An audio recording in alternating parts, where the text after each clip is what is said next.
Eu quero convidar os irmãos a abrirem as suas Bíblias na Epístola aos Romanos, no capítulo 15.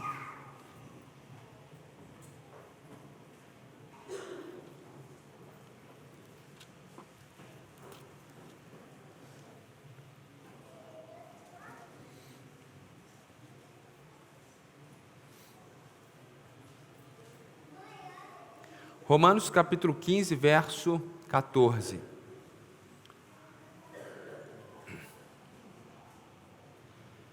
Diz assim a palavra do Senhor: E eu mesmo, meus irmãos, estou certo de que vocês estão cheios de bondade, têm todo conhecimento e são aptos para admoestar uns aos outros. Entretanto, eu lhes escrevi, em parte mais ousadamente, como para fazer com que vocês se lembrem disso outra vez, por causa da graça que me foi dada por Deus, para que eu seja ministro de Cristo Jesus entre os gentios, no sagrado encargo de anunciar o Evangelho de Deus, de modo que a oferta deles seja aceitável, uma vez santificada pelo Espírito Santo. Tenho, pois, motivo de gloriar-me em Cristo Jesus nas coisas concernentes a Deus, porque não ousarei falar sobre coisa alguma, a não ser sobre aquelas que Cristo fez por meio de mim, para conduzir os gentios à obediência, por palavra e por obras, por força de sinais e prodígios, pelo poder do Espírito de Deus. Assim, desde Jerusalém e arredores até o Ilírico, tenho divulgado o Evangelho de Cristo, esforçando-me, deste modo, por pregar o Evangelho não onde Cristo já foi anunciado, para não edificar sobre alicerce alheio. Pelo contrário, como está escrito, aqueles que não tiveram notícia dele o verão, e os que nada tinham ouvido a respeito dele o entenderão. Essa foi a razão porque também, muitas vezes, fui impedido de visitá-los. Mas agora, não tendo mais campo de atividade nessas regiões e desejando há muitos anos visitá-los, penso em fazê-lo quando em viagem para a Espanha, pois espero que, de passagem, eu possa vê-los e que vocês me encaminhem para lá, depois de haver primeiro desfrutado um pouco a companhia de vocês. Mas agora estou de partida para Jerusalém, a serviço dos santos, porque a Macedônia e a Acaia resolveram levantar uma coleta em benefício dos pobres dentre os santos que vivem em Jerusalém. Isso lhes pareceu bem e de fato lhes são devedores, porque se os gentios têm sido participantes dos valores espirituais dos judeus, devem também servi-los com bens materiais. Tendo, pois, concluído isto e havendo-lhes consignado este fruto, irei à Espanha, passando por aí. E bem sei que ao visitá-los, irei na plenitude da bênção de Cristo. Irmãos, por nosso Senhor Jesus Cristo e também pelo amor do Espírito, peço que lutem juntamente comigo nas orações a Deus a meu favor, para que eu me veja livre dos rebeldes que vivem na Judéia e que este meu serviço em Jerusalém seja bem aceito pelos santos. Isto para que, pela vontade de Deus, eu chegue à presença de vocês com alegria e possa ter algum descanso na companhia de vocês. E o Deus da paz esteja com todos vocês. Amém. Meus irmãos, Paulo está chegando ao final da carta que ele escreveu à igreja que se encontrava em Roma, e ele fala então, nesse momento final, sobre o seu ministério, sobre sua vocação, sobre seus objetivos e planos futuros, com o objetivo de ser inclusive abençoado pela igreja de Roma na continuidade da sua missão. Então, antes de trazer aplicações práticas para a nossa vida, para o nosso dia a dia, para a nossa igreja, queria que a gente entendesse melhor um pouquinho do que Paulo disse. Aqui no verso 14 até o verso 21, na primeira parte desse texto, nós vemos que Paulo, quando ele escreve essa carta à igreja de Roma, ele tem uma motivação maior do que os próprios romanos, maior do que a igreja em Roma.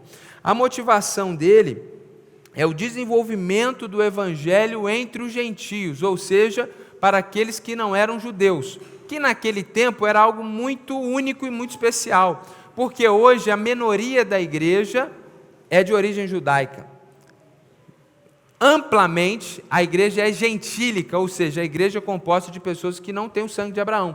Naquele tempo era o contrário, e enquanto os outros apóstolos, a maior parte do seu ministério era focado em judeus, Paulo foi pioneiro nesse trabalho de evangelização de não-judeus e se tornou assim esse apóstolo dos gentios, apóstolo que prega e começa igrejas em lugares onde os judeus não estavam e pessoas que nunca tinham ouvido nada sobre o Antigo Testamento, nada sobre Deus.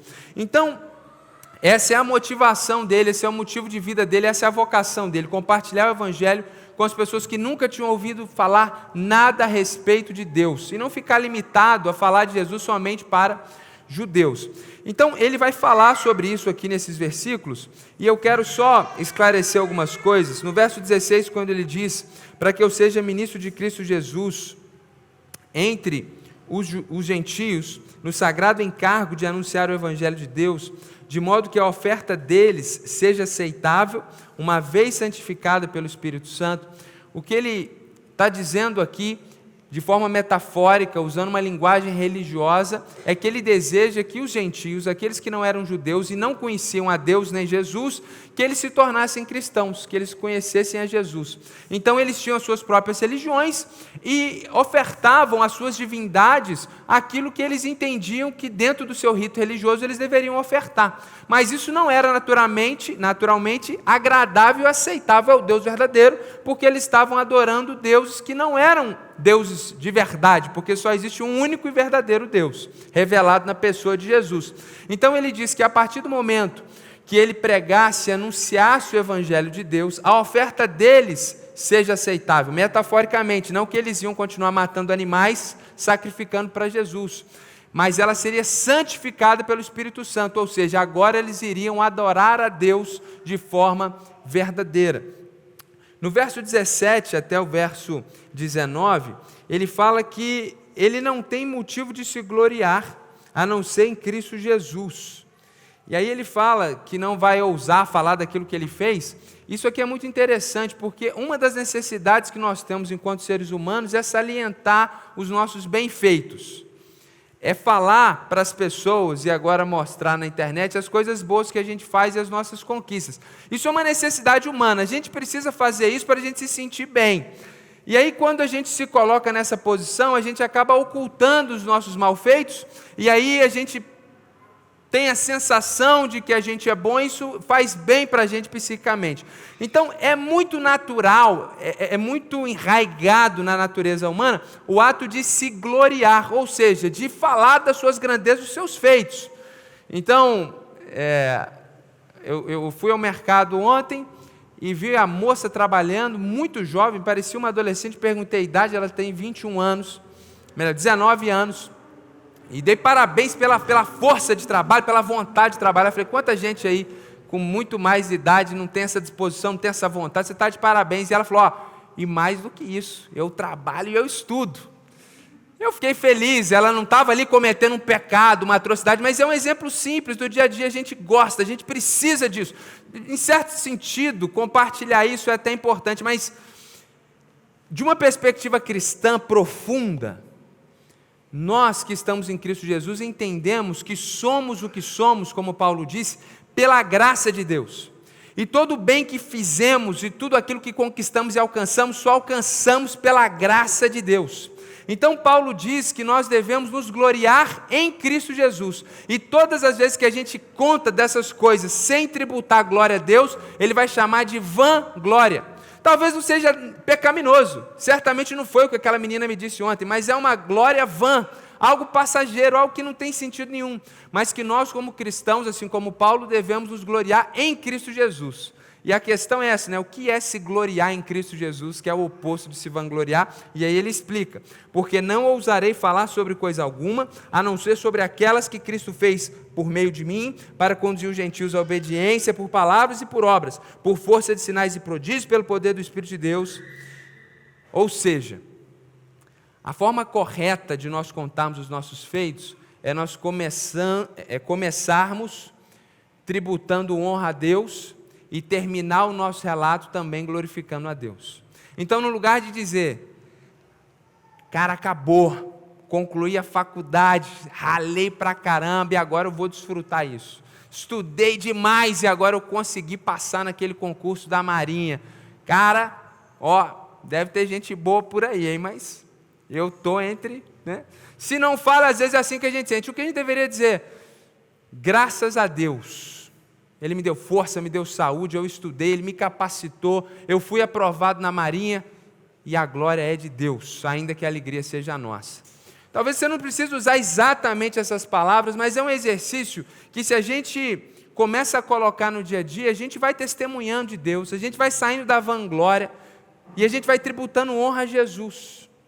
Então Paulo está falando isso, que ele não se vangloriava de ter sido apóstolo de gentios e ter plantado dezenas de igrejas, mas ele falou, olha, eu vou aí, não para dizer, porque eu, quando fui missionário, eu fiz isso, eu fiz aquilo, eu conquistei, eu plantei, você tinha que ver o que aconteceu. Ele vai dizer o seguinte, olha gente, eu estava naquele lugar, e pela graça de Deus, o Espírito nos conduziu dessa forma. Ele vai tributar a honra, ele vai glorificar a Deus no seu relato. E aí, no verso 20, do verso 19, na segunda parte, ele diz, assim, desde Jerusalém e arredores, até o Ilírico, que é ali perto da Macedônia, região hoje da Grécia e da Macedônia, tenho divulgado o Evangelho de Cristo. Ou seja, na compreensão daquele mundo, Paulo tinha plantado igrejas no Oriente Médio e no todo o leste europeu. O que faltava a ele agora era pregar na Europa Ocidental. Então, a gente vê aqui o resultado do ministério de Paulo, o resultado dessa vocação dele, o resultado desse esforço dele, o resultado desse chamado que ele tinha da parte de Deus de pregar o Evangelho para quem não era judeu. E a gente vê que ele consegue, pela graça de Deus, pelo Espírito Santo, plantar igrejas no Oriente Médio, igrejas no leste europeu, onde ninguém nunca tinha ouvido falar nada sobre Gênesis, sobre Antigo Testamento, sobre Deus, muito menos sobre Jesus. Então, essa primeira parte, ele está falando da sua vocação, está falando do seu chamado, está falando da sua vocação para os gentios. Na segunda parte, no verso 22 até o verso 29, ele agenda uma visita à igreja em Roma. Ele vai dizer o seguinte, olha, tinha muito tempo que eu queria ter visitado a igreja de Roma, porque a Roma é a capital do império, e saber que tem uma igreja aí trouxe muita alegria. Então, muito tempo eu planejei estar em Roma, mas eu não fui, porque o meu foco não era fazer turismo religioso, nem ficar pregando em igreja grande. O meu foco era pregar o Evangelho onde ninguém conhecia o Evangelho. Agora que não há mais campo de trabalho, agora que eu já evangelizei todo o Oriente Médio e todo o leste europeu, eu posso chegar a visitar Roma. Mas não porque agora eu me aposentei, mas porque tem um outro projeto, que é alcançar o extremo da Europa Ocidental, que é a Espanha, onde não há relato que haja um cristão sequer. Então, enquanto estiver passando para lá, eu vou visitar os irmãos, e aí com eufemismo, com muita sabedoria, mas com muita autoridade, ele diz, eu desejo ser encaminhado pelos irmãos para lá. Isso significa que os irmãos paguem minha passagem e me dêem uma oferta para eu me sustentar lá. E aqui, eu sempre tenho dito isso, e quem não ouviu é bom que saiba, esse papo de que Paulo era bivocacionado, de que Paulo era fazedor de tendas, isso é errado. Paulo só fez tenda quando faltou dinheiro da igreja. Naquele tempo não tinha o Western Union para alguém fazer uma transferência internacional. Era muito difícil, e muitas vezes a gente vê nas cartas que homens viajavam milhares de quilômetros, literalmente, para levar a oferta para ele se dedicar exclusivamente ao ministério de tempo integral. Então isso é natural, e ele está dizendo isso aqui. Quando eu chegar em Roma, eu quero um suporte financeiro para que nós possamos alcançar a Espanha para Cristo Jesus. E aqui, meus irmãos, eu preciso dizer isso também, porque o mundo daquela época, os geógrafos entendiam o mundo da Espanha, passando ali pela Europa e norte da África, entrando no Oriente Médio, e o extremo do mundo, o mundo acabava na China e na Índia. Eles nem faziam ideia de quão longe era a China. Faziam ideia do novíssimo mundo, da Austrália, todas aquelas ilhas, tampouco das Américas. E nem da profundidade, da extremidade ao sul da África. Então, na mente de Paulo, ele quer contribuir para a obra de evangelização do mundo. E é interessante perceber que Paulo, ele está focado em alcançar aquilo que está sob o domínio do Império Romano. Então ele não pensa de ir para a Índia, para a China, porque seria algo extremamente novo, desafiador, um passo diferente, porque é fora das fronteiras do império. Mas tendo evangelizado todo o império, ele quer chegar no extremo ocidente, que era a Espanha, onde não havia relato ainda de plantação de igrejas. Agora, o interessante disso aqui é que Paulo já era missionário há 20 anos. E a gente sabe que Paulo não foi alcançado por Jesus como João, nos seus 14, 15 anos de idade, mas já um homem formado. Pensando na expectativa de vida da época, da dificuldade da vida da época, pensando na idade que Paulo já tinha aqui, é surpreendente pensar que esse homem que tinha plantado igrejas no Oriente Médio, plantado igrejas no leste europeu, esse homem que era uma referência, que tinha passado por tortura, tinha passado por naufrágio, tinha passado por uma série de situações incríveis, certamente com mais de 60 anos de idade, na hora de dizer, completei a minha carreira, guardei a fé, esse homem, na hora da aposentadoria, ele quer um novo desafio missionário. E quando você pensa com a nossa mente de hoje, você que entende um pouquinho do mapa mundi, você sabe que pegar um voo ali do Oriente Médio, porque o plano dele é ir a Jerusalém, levar uma oferta para os irmãos pobres lá da igreja, e depois de lá ir. Pegar um voo é super simples, é barato, inclusive tem voo que sai ali do Oriente Médio, esses voos de baixo custo, por 20 euros, você chega na Itália com 20 euros, com voo de baixo custo. É muito simples, são 4 horas. Agora, naquele tempo, era extremamente desafiador chegar à Espanha. Então, para começar, depois de Roma, ninguém mais falava grego, que era a língua franca. Ele só poderia pregar na Espanha usando latim, que era a língua oficial do império. Ele, como cidadão romano, muito possivelmente falava latim. Se não falasse, teria que usar intérprete. Então, aquela facilidade de chegar pregando na língua grega, onde todo mundo entendia, tinha acabado. Então, um homem com 60 anos de idade, ou vai usar a língua que não é a língua onde ele usou durante todo o tempo, ou tem que aprender uma nova língua, ou usar intérpretes. Não há nenhum relato na história de que havia comunidade de judeus ali. Então era muito comum Paulo chegar numa cidade, faz uma base operacional entre os judeus e começa a proclamação do evangelho para os gentios. Na Espanha seria totalmente diferente, não havia nenhuma sinagoga na Espanha naquela época. As primeiras sinagogas são formadas na Espanha a partir do terceiro século depois de Cristo. Então ele não teria apoio nenhum.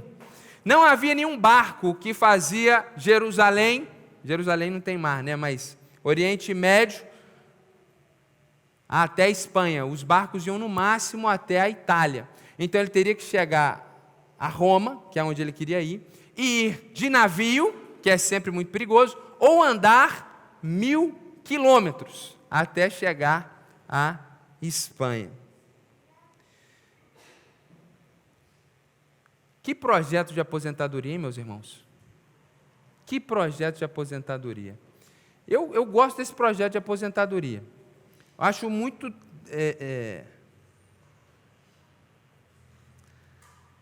muito triste o projeto de aposentadoria do que nos foi legado pela cultura contemporânea, onde você trabalha até 60, 65.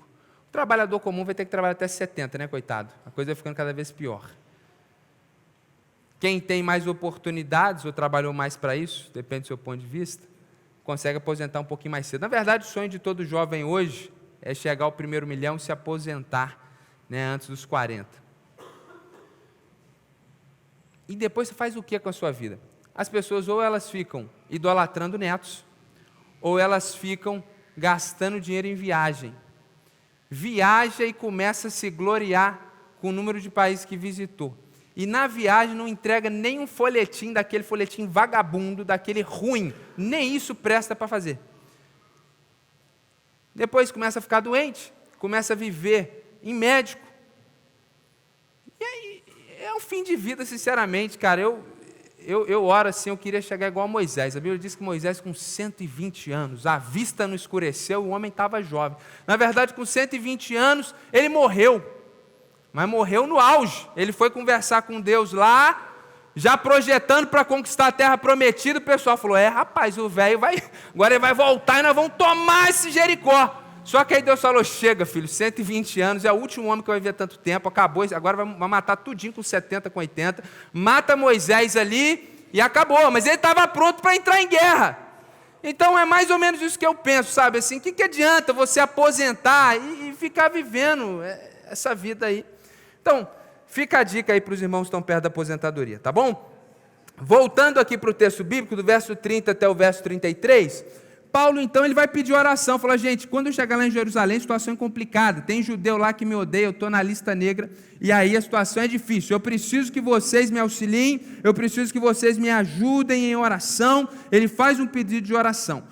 Recapitulando, gente, Paulo fala sobre sua vocação, seu chamado para falar de Jesus e plantar igrejas onde Jesus não é conhecido, longe dos judeus. Ele faz um agendamento para visitar a igreja lá em Roma e fala do seu desejo de ir até a Espanha e faz um pedido de apoio para aquela igreja que se encontrava lá em Roma.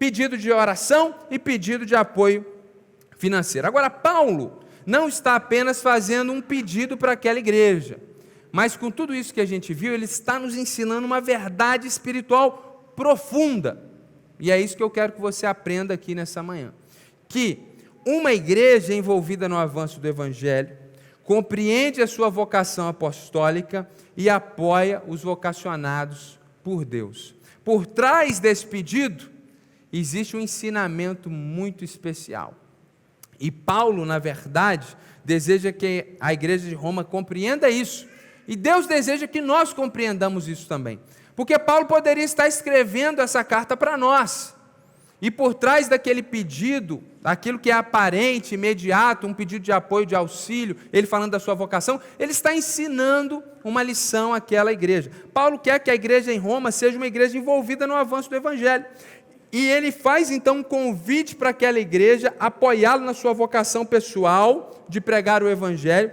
e enquanto aquela igreja estivesse apoiando Paulo, ela estaria cumprindo a sua própria vocação enquanto igreja de alcançar outras pessoas e de alcançar as nações, porque é assim que a igreja cumpre a sua vocação de anunciar em outros lugares, apoiando missionários. Então, claramente, Paulo quer que a igreja em Roma não seja só uma grande igreja na capital do império para alcançar os romanos, mas que aquela igreja transcenda, que aquela igreja cumpra a vocação de Marcos 16:15, de Mateus 28, 19, 20, de Atos 1:8, ser testemunhas a todas as pessoas no mundo todo, até os confins da terra. Então, meus irmãos, nós, como igreja local, precisamos ser uma igreja envolvida no avanço do Evangelho. E sempre que a gente fala desse assunto, a gente sempre enfatiza como que você individualmente pode fazer isso. Nessa manhã, eu quero pensar isso de forma coletiva, porque a gente já tem enfatizado muito em outras oportunidades a questão da individualidade. Eu quero que você entenda isso, que como igreja Batista Sul, como corpo, nós precisamos estar envolvidos na proclamação do Evangelho. Isso passa por compreendermos a nossa vocação apostólica. O que isso significa? Anunciar o Evangelho não é um compromisso só do missionário, não é só um compromisso individual, mas a igreja coletivamente precisa compreender isso. Paulo, quando ele sai na sua viagem missionária, ele é enviado por uma igreja, a gente pregou isso aqui no início de dezembro, ele é enviado pela igreja de Antioquia. Ele não sai sozinho, como um lobo solitário, para falar de Jesus de forma louca. Existe uma igreja que apoia, que abençoa, que impõe a mão e que envia recursos. Nós somos responsáveis, como igreja, pelo avanço do Evangelho no mundo. Isso significa que a gente é responsável pelo avanço do Evangelho aqui na região sul da cidade. Estava conversando com uma pessoa da Zona Norte que queria muito vir aqui à igreja, mas tem dificuldade de locomoção e a gente estava vendo viabilidades para isso. E por um lado eu lamentei da igreja ser no extremo sul, na saída sul da cidade. Por outro lado, eu me alegro, porque foi esse o propósito dessa igreja ser plantada aqui, alcançar essa região sul. Mas alcançar também a cidade de Juiz de Fora, como tem alcançado, alcançar o Brasil, alcançar o exterior. Então, nós precisamos ter a visão de Deus. Ainda que sejamos pequenos e não tenhamos muito recurso, nós podemos ser instrumentos de Deus para alcançar as nações. Nós não podemos ficar limitados, esperando, aguardando, se um dia nós tivermos tanto de recurso ou tanto de pessoas, nós começaremos a pensar em fazer algo. Não, nós temos que ter a visão de Deus, e a visão de Deus é uma visão global. E é muito interessante porque cada vez mais a cultura brasileira vai se tornando individualista e menos coletivista, como éramos. Isso significa que cada vez mais nós pensamos individualmente. Exemplo disso. Há 100 anos atrás, os casamentos no Brasil eram também arranjados. Não na força como é no Oriente Médio, mas eram arranjados. Isso é traço de uma cultura coletivista. Hoje, isso é inadmissível. Um adolescente, quando pensa que isso existe no mundo, geralmente o adolescente pensa que isso é um abuso, que isso é o fim, que deveria jogar uma bomba atômica e acabar com esse povo lá. Então, isso mostra dessa cultura individualista, né? No passado, a gente ouvia, no passado mais recente, essa dificuldade, o pai querendo direcionar o filho para a faculdade, o filho não querendo, havia conflitos. Hoje, isso não é discutido. Quem decide é o menino de 14 anos, quando ele começa a fazer o pismo. Traços de cultura individualista. Essa cultura individualista faz com que a gente veja as coisas espirituais sempre de forma individual. Então a gente pensa, por exemplo, que talvez a gente vai chegar lá no céu, e aí Deus vai dizer para você, irmão Leonardo, o que o irmão fez? Você vai entrar no céu, você creu em Jesus, mas agora eu tenho que te dar um galardão aqui, irmão Leonardo. O que você fez para o avanço do Evangelho? A gente sempre pensa nessas imagens de forma individual. É porque os irmãos que compartilharam o Evangelho conosco, plantaram a igreja aqui há 150 anos atrás, a igreja brasileira, plantada por americanos, que é a cultura mais individualista do mundo. Individualista não no sentido moral, ético, mas em forma de cultura. Eles asseveraram isso para nós, que a salvação é individual. Existe uma verdade nisso.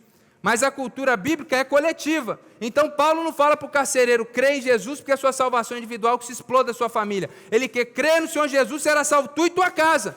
Porque você vai crer em Jesus, você vai pregar para eles e Deus quer fazer uma obra na família. Não havia na cabeça de Paulo essa ideia individualista, crê em Jesus, você está salvo, o resto que se exploda. Então, é isso que nós precisamos entender. Não é só um esforço do missionário, o esforço do pastor para a obra missionária. Isso precisa ser um esforço da igreja. Eu acredito que talvez isso seja mais possível de acontecer. Chegar lá no céu, todo mundo vai receber o seu galardão. Agora vamos fazer as contas aqui. Igreja Batista Sul. Vai chegar os membros da igreja, o pastor na frente, vai tomar a cajadada primeiro, e depois Deus vai perguntar para a gente, o que vocês fizeram para a proclamação do Evangelho? Porque sozinho, Eider, meu filho, sozinho, você está proibido por Deus de ir para o Oriente Médio e viver lá. Porque você tem uma esposa e uma criança, ou vai todo mundo, ou sozinho você não pode ir, Deus não vai deixar. Então, é difícil pensar individualmente, você ir lá, mas como igreja, nós podemos enviar 1, 2, 3, 4, 5, 10 pessoas, porque juntos tem muita força, nós temos muita força. Então, nós temos que começar a pensar isso de forma coletiva. Nós, como igreja, precisamos compreender essa nossa vocação apostólica. Por que eu digo vocação apostólica? Porque os apóstolos, eles tinham esse chamado, essa vocação para anunciar o Evangelho como Paulo tinha. E o último apóstolo a viver foi Paulo. Como Jesus disse lá à igreja em Éfeso, na sua carta em Apocalipse capítulo 2. Assim também nós colocamos à prova os que se dizem apóstolos e não são, e os encontramos mentirosos. Apocalipse 2:2. Todo apóstolo que existe hoje, ou é uma pessoa desprovida de conhecimento, ou é falsa e mentirosa. Isso Deus vai mostrar para nós. O fato é que não existem mais apóstolos. Apóstolos acabaram com Paulo. E o chamado, a vocação apostólica de começar novas igrejas, foi legado a nós. A igreja de Jesus é o apóstolo desse tempo. Nós, na nossa coletividade, somos chamados por Deus para que o Evangelho avance em todos os lugares. Então, compreender isso é muito importante, não ficar só na compreensão, mas termos ações práticas. Então, enquanto igreja, como que nós podemos contribuir para o avanço do Evangelho? E não vamos pensar a igreja na individualidade, vamos pensar coletivamente. Primeiramente, é sendo uma igreja de verdade. tendo uma membresia saudável. Porque uma pessoa que entra na igreja e encontra aqui alguém que é membro da igreja, mas é a pior pessoa moralmente no seu local de trabalho, essa pessoa nunca mais volta na igreja e nunca mais encontra Jesus por causa desse membro doente, enfermo, pecador, terrível, atribulado no meio da comunidade. Por isso que é importante ter disciplina bíblica. Por isso que é importante 1 Coríntios 5. É uma questão de missão e de missões. Por isso que é importante a gente saber quem é membro e quem não é membro. E se você quer ser membro, mas não quer que ninguém se importe com a sua vida, não permaneça aqui. Porque ser membro de uma igreja é sim, que as pessoas se importem com você, que você se importe com as pessoas, e minimamente você tem que dar conta sim da sua vida. Minimamente você precisa sim dar conta da sua vida, porque isso aqui é uma família, isso aqui é um corpo, e nós temos que alcançar esse mundo para Deus. E nós não vamos alcançar esse mundo para Deus dando mau testemunho como igreja. Pensar coletivamente também nos leva à ideia de que, quando nós cultuamos a Deus, como nós estamos cultuando aqui de forma coletiva, nós precisamos pensar que vai entrar pessoas aqui que não conhecem Jesus ainda. Então, por que a gente não faz 25 louvores na hora do culto? Porque você que ama Jesus, talvez aguente 5. Os mais crentes gostam de cantar para Jesus, canta 10. Agora, o não cristão, além de não entender nada que está sendo cantado, a não ser que Deus dê graça para ele não aguenta a cantoria. Então, às vezes você chega, eu vou pregar às vezes em algumas igrejas, eu mesmo dá vontade de ir embora. 1 hora de cantoria, falação, mantra, loucura. Na hora de pregar, ninguém está mais ali, só o corpo, a alma já está no terceiro céu. A minha vontade é de ir embora, quanto mais de pregar, e outro de ouvir sentado. Então, a gente tem que pensar, o culto, ele tem que ter esse aspecto de missionalidade, ou seja, a pessoa que entra aqui é 1h15, 1h20, no dia que a gente se empolga mais, 1h30, ela vai para casa. 3 horas de culto, isso não existe. Isso não é missional. Uma igreja que adora a Deus 3, 4 horas de culto no Brasil, ela está pensando só com ela mesma, não está preocupada em alcançar pessoas. A gente tem que pensar no que a gente canta. Então, se a gente chega aqui e começa aquela cantoria de músicas, incendeia, Senhor, a noiva. O que é isso, gente? Isso aí você canta sozinho no seu carro.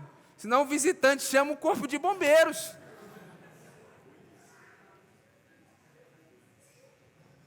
Polícia. Pessoal incendiário, poxa. Então, a gente tem que pensar no que a gente canta como igreja. A gente tem que pensar no que a gente veste. Então, como que a gente se veste aqui? De forma normal, forma natural. Por quê? Porque o visitante chega, ele sente a vontade, está todo mundo vestido igual ele. Fui pregar numa igreja, todo bonito, aniversário da igreja, eu fiquei constrangido, o pessoal do louvor estava tão bonito, que eu falei, meu Deus do céu, como é que eu vou pregar nesse lugar aqui?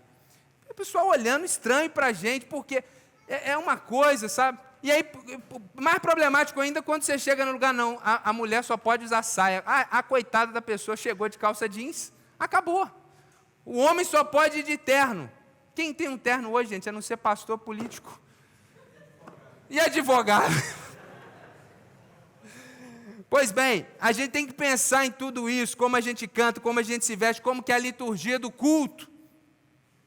Por quê? Porque isso é pensar coletivamente em alcançar pessoas. A gente tem que saber receber as pessoas quando elas entram aqui, a gente tem que saber cumprimentar as pessoas, sermos educados, e temos que ter ações estratégicas, que a gente tem pouco, porque a gente está trabalhando dentro de um projeto, daqui 2 anos a gente vai enfatizar mais isso. Então, a gente vai entregar folheto? Vai, mas não esse folheto aí que é 1000 folhetos por R$1, que não dá vontade de ler aquilo, porque foi escrito 150 anos atrás lá na Inglaterra, foi traduzido para cá, não faz sentido nem na Inglaterra hoje, muito menos para cá. Então, a gente vai fazer um folheto bem feito, bem escrito, bonito, que a pessoa vai ter uma vontade de ler. Por exemplo, a gente tem que pensar que o mundo hoje é digital, então a gente precisa avançar muito, e tem muito a ser feito de forma de proclamação do Evangelho em mídias sociais, na internet. Nós temos que ter ações evangelísticas estratégicas, nós como igreja podemos plantar novas igrejas, então nós pensamos coletivamente assim, para viver a nossa vocação apostólica. E estar interessado no avanço do Evangelho é também apoiar os vocacionados por Deus. Como Paulo pede para ser apoiado. A igreja que está interessada no avanço do Evangelho, ela apoia pessoas chamadas por Deus para isso. Geralmente, missionários, eles passam por isso. Como que você vai para lá? Como você vai largar tudo e vai? É simples. como Paulo teve uma direção de Deus, um chamado, Deus falou com ele, Deus fala com as pessoas hoje, e essas pessoas vão porque a palavra de Deus é que promove tudo isso. Então, quando nós estivermos diante de pessoas vocacionadas por Deus, nós temos que apoiar isso. E como igreja, a gente apoia enviando recursos. A gente já há 3, 4 anos apoia o pastor Wantos na plantação da igreja lá em Céu Azul, no Paraná. Nós apoiamos a irmã Tainara e vamos dar continuidade, inclusive está tudo caminhando para ela viajar agora no meio do ano lá para o Oriente Médio, várias reuniões, um trabalho muito grande nesse sentido. Nós acabamos de votar como igreja um apoio financeiro mensal para o Henry, para sua esposa, que estão indo lá para a Índia, retornando para a Índia, né? Então a gente abraçou mais uma família de forma mensal. Então hoje a gente recebe aqui na igreja, o missionário está lá em tal lugar, está mobilizando para ir para missões. O que a gente faz? A gente paga para esse indivíduo vir aqui em Juiz de Fora. Ele vai ficar muito bem hospedado na casa de um irmão que tenha plenas condições dele ser muito bem tratado. Ele não vai gastar com ônibus, com Uber, com nada. Ele é transportado de carro para pregar em todo lugar que ele quiser pregar. A gente levanta igreja para ele pregar, para ele levantar recursos. Ele chega aqui na igreja, ele prega, ele recebe uma oferta. E a gente dá a liberdade dos irmãos, sentindo no coração, fazer uma parceria missionária. O que a gente está fazendo como igreja? Viabilizando esse missionário chegar no campo. Então, essas ações como igreja precisam ser valorizadas, apoiando vocacionados, fomentando a missão e indo apoiar missionários em visitas estratégicas, que a gente tem esse desejo, esse sonho de muito em breve começar fazendo isso. Conclusão, meus irmãos, uma igreja envolvida no avanço do Evangelho compreende sua vocação apostólica e apoia os vocacionados por Deus. Isso Paulo desejava para a igreja em Roma, Deus deseja para todas as igrejas. Ser parte de uma igreja local é ser parte de uma instituição missionária, é estar envolvido no avanço do Evangelho no mundo, é ser parte do veículo de Deus para a evangelização do mundo, porque Deus estabeleceu isso, que a igreja dele há de anunciar e espalhar o Evangelho nessa terra. E que Deus nos ajude a ser esta igreja, uma igreja envolvida na proclamação do Evangelho, que compreende seu chamado apostólico e apoia os vocacionados de Deus. Amém, meus irmãos? Vamos orar então, fique de pé, o Ministério de Louvor já está se posicionando aqui, nós vamos orar, e assim nós vamos finalizando esse culto, louvando ao nosso Deus. Deus, Tua palavra nos ensina que devemos ser testemunhas em Jerusalém, Judéia, Samaria, até os confins da terra. Senhor, sabemos do nosso chamado como igreja para sermos testemunhas aqui nessa cidade, no Brasil e até os confins da terra. E nós queremos pedir a ajuda do Senhor, pedir sabedoria do Senhor. O Senhor diz que dá sabedoria livremente a quem pede. Nós queremos pedir como igreja essa sabedoria, esse entendimento, essa visão, essa percepção, que assim como Paulo estava convidando aquela igreja a transcender e participar do alcance do extremo ocidente para Jesus, cada membro dessa igreja compreenda que o fim não é essa igreja, ou a sua própria vida, ou essa cidade, que nós estamos envolvidos em algo maior, que é a evangelização do mundo, e que cada membro possa sentir, perceber, se alegrar com isso, perceber que Deus o tem chamado para algo maior, e quando nós compreendemos, apoiamos, nós estamos sendo parte disso. Nos ajuda a ser essa igreja que o Senhor projetou para ser. Nós queremos viver e ser igreja do jeito que o Senhor deseja. Dê um almoço abençoado para cada família aqui. Abençoa o domingo de cada irmão. Alguns aqui têm muito a fazer amanhã no seu trabalho. Dê a eles descanso, paz nesse dia, para que eles possam fazer o que eles precisam fazer amanhã. Outros saem daqui e vão trabalhar. Abençoa esses irmãos, Senhor. E à noite, Deus, abençoa a tua igreja que há de se reunir aqui também, para que a tua palavra seja proclamada, para que o teu povo seja abençoado. É em nome de Jesus que nós oramos, Senhor. Amém.